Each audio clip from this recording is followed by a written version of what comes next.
Sunlight slants across the small study in thin, honey-colored beams, settling on dust that still floats like hesitant confetti from last night's vigil.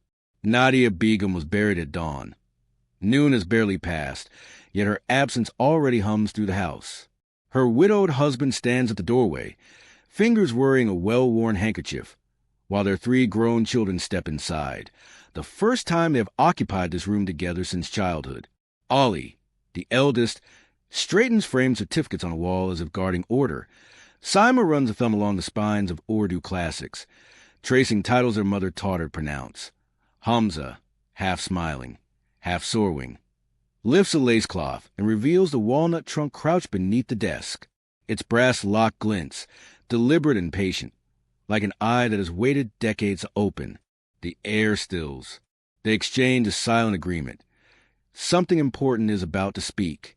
Saima kneels beside the walnut trunk, her fingers trembling as she lifts the brass latch.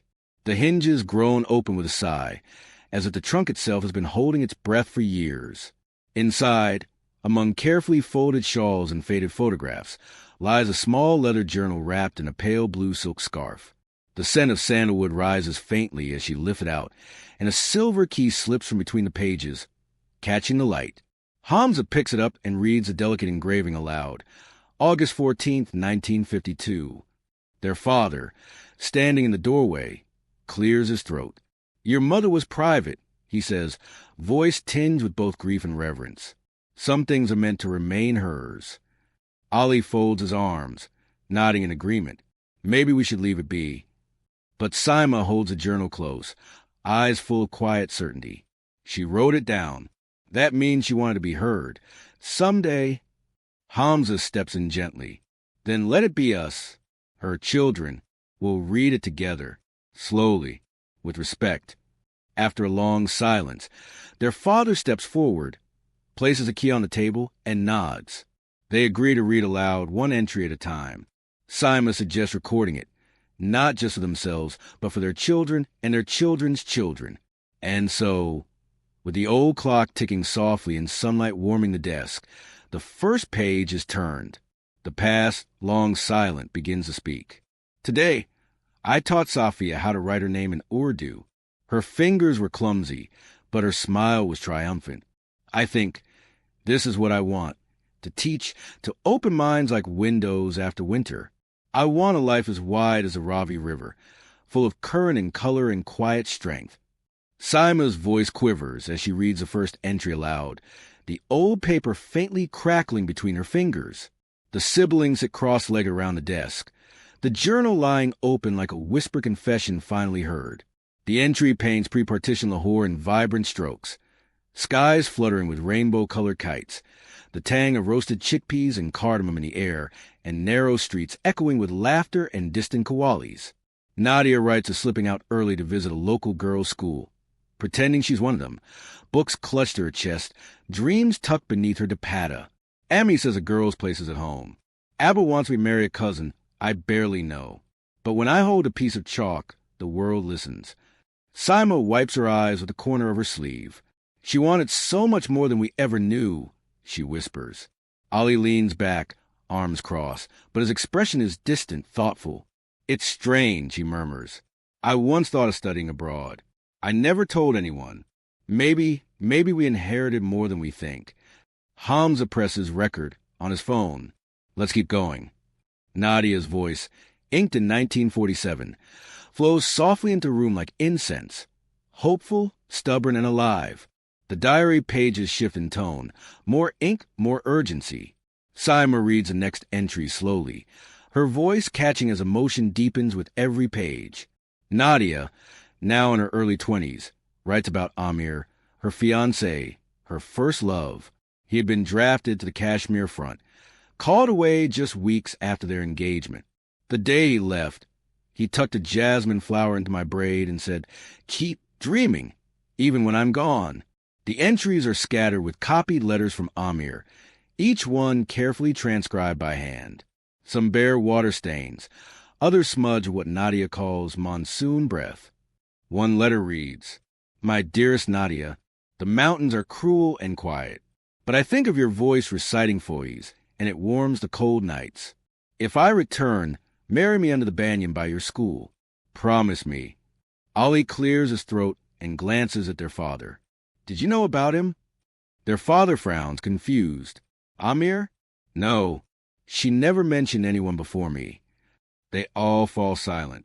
Saima turns a page gently. Nadia's grief unfolds in waves. She writes of telegrams, rumors, silence. She waits. Months of pacing verandas and watching postmen who never stop at her gate. No body. No farewell. Just empty air where love once lived. But Nadia does not drown. Instead, she trains as a nurse, volunteering at the local hospital. Her pain transforms into resolve. If I cannot save him, I will save others. Even broken hands can lift. Hamza whispers. She was stronger than any of us ever knew. Outside, thunder rumbles softly, like distant echoes of a war still lingering in the pages. Tonight the village made a festival out of moonlight and chants. Nadia's handwriting turns breathless as she describes Amir's unexpected return on a 3-day leave. Lanterns were strung hastily through the banyan's sprawling limbs, each flame trembling like a small astonishment. A dusty gramophone cracked open an old Mehdi Hassan ghazal. Its melody fluttered across the courtyard while children beat tin plates as makeshift tablas. She slips off her sandals. Barefoot on cool earth, I felt every heartbeat of the ground, she writes. Amir takes her hand, guiding her into a slow circle beneath the swaying canopy. Fireflies stitch gold thread between them.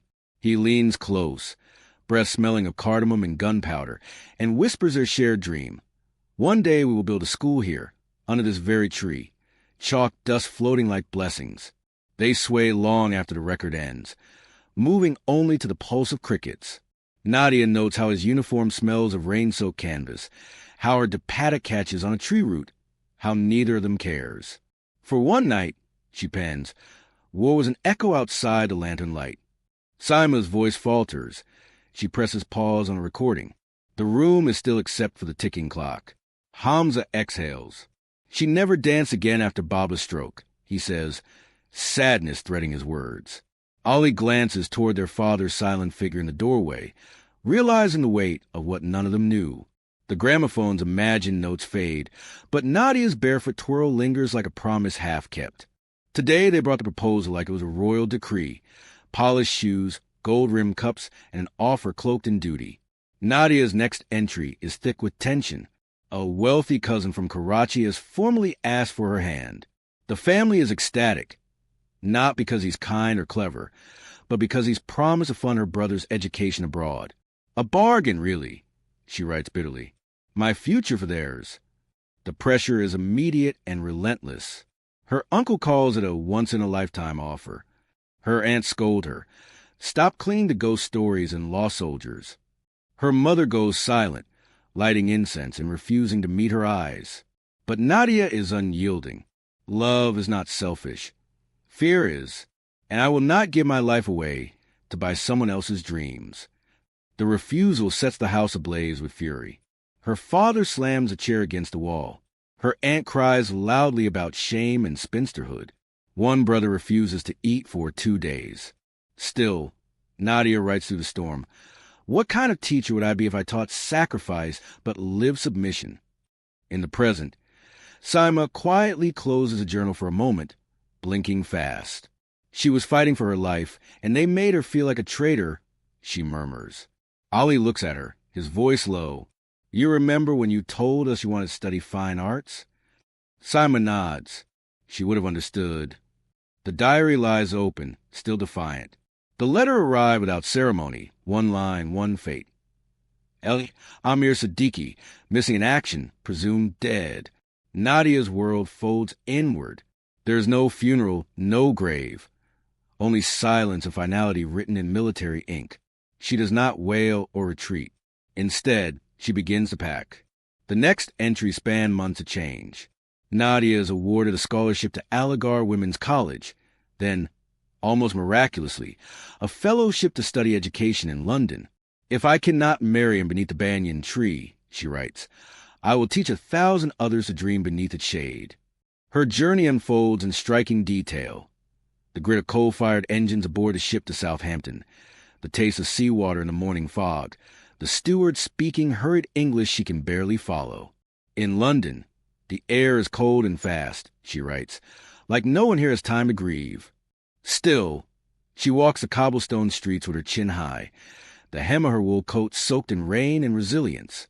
She writes of homesickness, yes, but also quiet exhilaration, the British Library, the click of typewriters, women discussing pedagogy and philosophy over weak tea and soggy biscuits.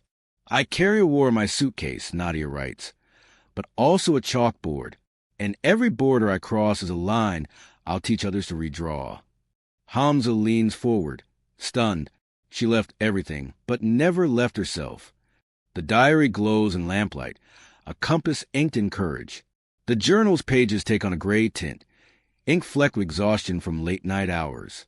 Nadia parcels nearly every shilling of her fellowship back to Lahore for Safia's tuberculosis treatments. I mail Hope in brown envelopes, she writes. Each coin is a prayer stitched into paper. By day, she attends lectures on child-centered pedagogy. By dusk, she drifts across the Thames, scarf pulled tight against the soot-laden winter air, heading toward the textile mill off Brick Lane. There, spinning frames clatter like relentless clocks, and the smell of machine oil and damp cotton clings to her skin.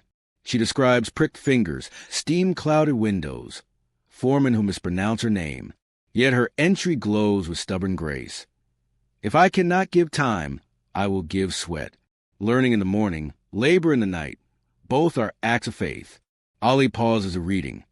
The siblings look to their father, who stands motionless by the doorway. His eyes glisten behind aging spectacles. I never knew, he murmurs. Your mother sent money every semester, said it was a small scholarship fund. That money paid my tuition, my boarding, everything. I thought it was government aid. The revelation hangs in the room like incense smoke, sweet and stinging. Saima squeezes his hand. Hamza closes a recording app and starts a fresh track titled Sacrifice. On the page, Nadia ends her entry with a quiet triumph. Sleep is a luxury, but seeing Safia breathe without pain, that is wealth beyond kingdoms. The crowd parted like a breath held too long. And there he was, limping slightly, older around the eyes, but unmistakably him. Nadia's handwriting is hurried, breathless with disbelief. At Victoria Station, amid the bustle of porters and the shrill cry of whistles, she sees Amir, alive, no longer a soldier, but now working as a radio producer for BBC Urdu. He carries a leather satchel and a cane and wears a familiar half-smile that floods her with memory. They share tea at a small kiosk on the platform. He listens more than he speaks. Eventually, he tells her the truth. He was presumed dead after being wounded and captured. He spent years recovering in silence, ashamed, displaced. Now he's married, a widow with 2 children who nurse him back to life. You were my beginning, he tells her, but she was my survival. Nadia doesn't cry. She writes of feeling suspended in a stillness deeper than grief. We spoke of dreams like old friends who'd taken different trains. No anger, no regret, just a farewell. Their last line together. Some stories end in ellipses, not periods. As Saima reads the words aloud, a silence falls over the siblings. Hamza rubs the back of his neck. So, she let him go twice, he says. Ali, subdued, adds, maybe love is more than just who you end up with. Simon nods softly. Maybe it's who teaches you how to carry yourself after the end. The page closes, not with heartbreak, but with grace. I return not as a daughter, nor a dreamer, but as a builder. Nadia's entries from this period hum with quiet purpose. The courtyard of her childhood home, once the stage for scoldings and suppressed ambitions, becomes a foundation of something radical. A girls' school with 6 students and a borrowed blackboard. She describes painting the cracked walls herself, hauling water buckets, and teaching alphabets under the wide arms of the same banyan tree, where she once danced with Amir. I taught them their names first, she writes, so they would never forget who they were. Enter Rehan, their father, not as a suitor, but as a volunteer. A quiet, precise accountant who offered to keep ledgers when no one else would. Nadia first mentions him in a single line. Rahim brings tea without asking how I take it. Somehow, it's always just right. Their companionship grows slowly, like sunlight shifting through old leaves. She writes, kindness is quieter than passion, but it lasts longer. And longer is what I want now. The proposal is simple, but rich with symbolism. One quiet evening, under the same banyan, Rahim offers her a ring engraved not with diamonds, but with symbols of chalk and ink, his way of honoring the world she built. He never asked me to stop, only how he could help. In the present, Ali smiles faintly. That sound like him. Their father, eyes misty, finally speaks. She taught me how to love without needing to be loud about it. The diary glows with fulfillment. Not a fairy tale ending, but a beginning earned. Today, I handed a satchel to my 100th scholarship student. She wore her mother's stitched sandals and a hunger in her eyes I recognized. Nadia, now 76, writes with the steady hand of someone who has long made peace with her journey. There is no grandeur in the words, just quiet pride. She describes the laughter of young girls echoing to the same courtyard where it all began. Each chalk mark, each classroom floor swept clean, each tea shared after long meetings. These were my medals. Not hung, just lived. She reflects on Amir, on Rahim, on the choices she made, and those made for her. Some things I let go, others I carried. But I forgive the woman I could not be. I am grateful for the one I became. The entry ends with a line that feels like a farewell more to herself than anyone else. If you are reading this, remember, love is not one story but a library. In the present, Hamza scrolls to the bottom of the page. The date, he whispers. That's the day before her first heart attack. The room is utterly still. Ali places a hand on the diary. Reverently, she knew. Saima, wiping her eyes, whispers, she always knew. The journal, warm behold, lies closed now. Its page is full of quiet revolutions. Dawn slips into the study on quiet feet, brushing the walls with soft gold. The siblings sit in a loose circle, the journal closed but warm between Saima's palms. They have read every word, laughed at childhood mischief, held their breath through loss, felt the steady drumbeat of their mother's resolve. Outside, a rooster crows. Distant azan folds into the hush. Their father appears in the doorway, eyes rimmed red, Nadia's blue silk scarf draped over his arm. Without speaking, he steps forward and they rise. The four of them gather, arms tangled, tears mingling with shy smiles, releasing grief, accepting wonder. When they part, the air feels lighter, as though the house itself has exhaled. Hamza sets his phone on the desk. We'll digitize every page, he says. No mold, no moth will ever steal her words. Saima nods, and we'll start a scholarship, the Nadia Begum Dreamers Grant, so village girls can buy books, uniforms, maybe even passports. Ali adds, I'll handle the paperwork. We launch it on August 14th, the date on her silver key. Their father squeezes his shoulder, pride wordless but immense. A small giggle floats up from the floor. Ali's 6-year-old daughter, Miriam, sits beside the walnut trunk, legs crossed, scribbling furiously in a fresh, unlined notebook. Crayons roll around her like bright declares of possibility. She glances up. I'm writing my story, she announces, then bends back to her page, tongue caught between her teeth in concentration. The family watches, a gentle silence sealing the moment. Futures multiply in the morning light. Saima lifts the scarf and drapes it over the closed journal, an altar to beginnings rather than endings. Together, they speak the words Nadia left for them, first softly, then with gathering certainty, voices braiding into one. Love is not one story, but a library.